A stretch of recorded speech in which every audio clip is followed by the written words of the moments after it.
Good morning. Welcome to morning meeting. So here's what's on my mind this morning. Story time. I was taking my daughter to school this morning, and I know that she has a paper to write that she hasn't completely written yet, and I think it's due tomorrow. But she's good under pressure. She'll get it done. It won't be an issue. So I said, well, what are you writing about? Because yesterday she didn't know what she was going to write about. So sometime between last night and this morning, she started to figure out what she was going to write about, and she was working on it in the car on her phone. She said, I'm going to write about themes, like the theme of names, and that's about how vague she was being. And I'm like, I have no idea what you're talking about right now. What can you maybe expand on that a little bit? She says, well, I'm going to write about names and how they garner respect, and why some names do that. I said, oh, she said, but I'm having a hard time. I said, well, what are your three main ideas, your 3 points that you're trying to get across with this? She said, I don't know.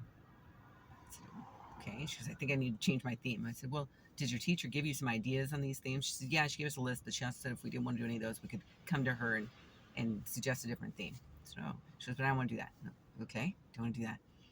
So we get back to the idea that she's writing it about right now anyway, about names and why certain names garner respect. And I said, well, okay, so can you give me an example of some names that garner respect because they just are finishing up the crucible?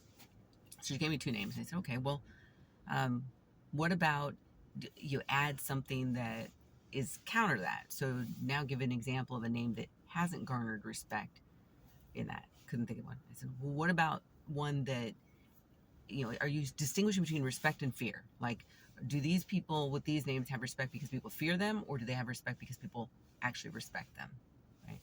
And she said, well, because people respect them. I said, okay, well, what about you do a third one, and it's someone who has respect, but it's out of fear? She said, oh. So think on that a little bit. Give it a little thought, and if it doesn't work, if you're still struggling, just switch themes. And keep in mind, this is due tomorrow, right? And I'm fully confident that if she switches themes and she gets rolling, she'll have it done and it won't even be an issue. And why do I know this about my kid? Because recently she was completing a scholarship, and the scholarship, she knew that everything was due by a certain date, which was like a week or so, about a week ago, I think. It's all running together now. Anyway, and she kept putting it off and putting it off and putting it off. She didn't even realize how many essays she had to write because every time I told her to check, she wasn't checking. Right? Turns out she had to write 3 essays for this, and then 2 short answer type essay things for this. Woo! And that was 5 in case she didn't do 5, right? And she just was putting it off, putting it off. And I was getting so frustrated. Because, why? What is the issue with this? Do you not want to apply for the scholarship because you're applying for the scholarship? This scholarship, if she won this scholarship, it's a full ride to any school she wants to go to. It's a full ride. This is the first time we ever heard of this scholarship. First of all, it's for juniors. And I'm like, why wouldn't you apply? Let them tell you no. Because if you don't apply, and I may have said this in another video, if you don't apply, then you already know the answer. The answer is no. So here we are having this conversation again, and I finally get to what the issue is. And the issue is that she was afraid she wouldn't get the scholarship. I'm like, well, you certainly aren't going to get it if you don't apply. That's a no-brainer, right? You won't even be considered if you don't apply. So you need to just apply. Keep in mind, we were having that conversation for the umpteenth time, and it was the night that she had to get this stuff done. It was due the next day. She'd already had 2 people who were her recommenders. They got their stuff in, and they had to get it in by the deadline. It's a hard deadline for this scholarship. So even if your references, your recommenders are late, you don't get considered for the scholarship. They got their stuff in. Even though she was late asking them, they got their stuff in. I'm like, oh, you are getting this done. So she got it all done. So this is how I know that if she changes her theme today for a paper that's due tomorrow, she will get the paper done.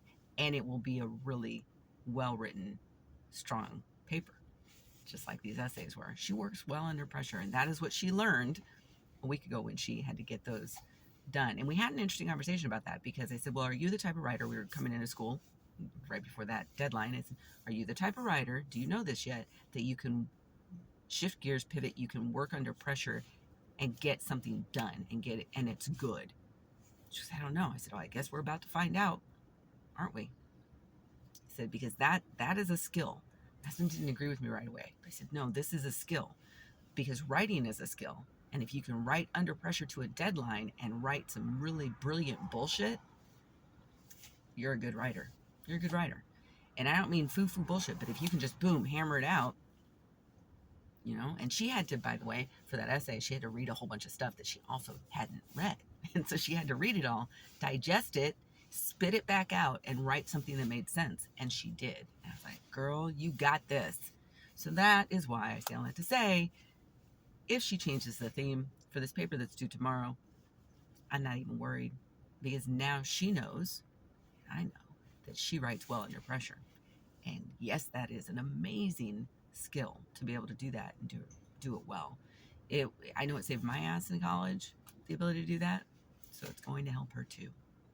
But anyway, the point of this story is you've got to go ahead and do the things that you want to do that scare you. You, me, we all have this challenge at some time in our lives where we're telling ourselves no instead of letting the other people tell us no. We're taking ourselves out of the game, and now we can't even really do anything. We have to be in the game. I had this conversation with one of my nieces last night, even, because she's going to go to school, to a community college that's in Texas, and none of us wants her, including her family, to go there. We really don't want her to go to Texas, and we've said our piece, and she knows what we think and everything. But what really came up is that this girl, she was in New York going to school her first year, and some stuff happened from a money perspective, and so she came back. But that is where she really wants to be, and that was abundantly clear last night when we were having our conversation. And I said, seems to me you really liked New York. And she lit up. I said, so how come you're not going back to New York? Why aren't you doing it? And it was the same damn thing. The school she wants to go to, she needs a portfolio. She's turned 19, right? She's turned 20. Anyway, she needs a portfolio, and she's worried about building up her portfolio. She had this worry when she first went to school. I said, my husband and I were like, wait a minute. They don't expect a person who just came out of high school to have some amazing portfolio of stuff to present. That isn't the point. Part of it is that they want to see what you've done, right? What you're capable of, or what you were capable of at that age, and maybe some things that what direction you're moving toward. They just want to get a sense of your style, where you are right now. If you already knew everything, if your portfolio was perfect, why are you going to school there? They don't have anything they can teach you at that point. But again, it came down to being too afraid to take those steps. And we're like, you need to send the portfolio that you have right now. Because what if they say yes?